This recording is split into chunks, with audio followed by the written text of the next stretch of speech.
ارزشی گوش کن ببین چی بهت میگم.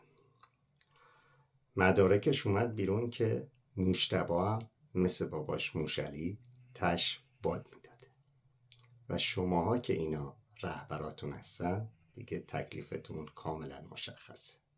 برای همین یکی از شعاراتون رو براتون اصلاح میکنم که استفاده کنید. میتونید هم گروهی استفاده کنید، یه گروه اینور یه گروه اونور و حالش رو ببرید. وای اگر خامنه ای حکم لواتم دهد، آلت بی بی و ترامپ طعم نباتم دهد. وای اگر خامنه ای حکم لواتم دهد، آلت بی بی و ترامپ طعم نباتم دهد. راستی یه مدعا حکومتی هم بود که چی میگفت؟ با آل علی هر که در افتاد چی شد پس؟ کجایید شما؟ بذار این برای تو هم درستش کنم.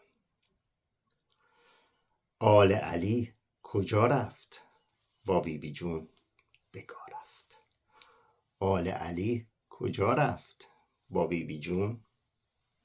بله.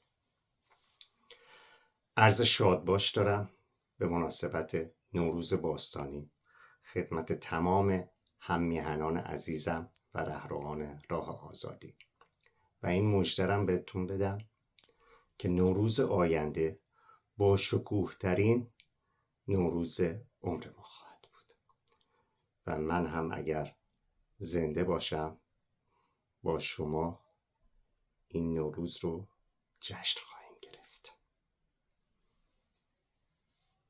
پاینده باد انقلاب شیر و خورشید، نور بر تاریکی پیروز.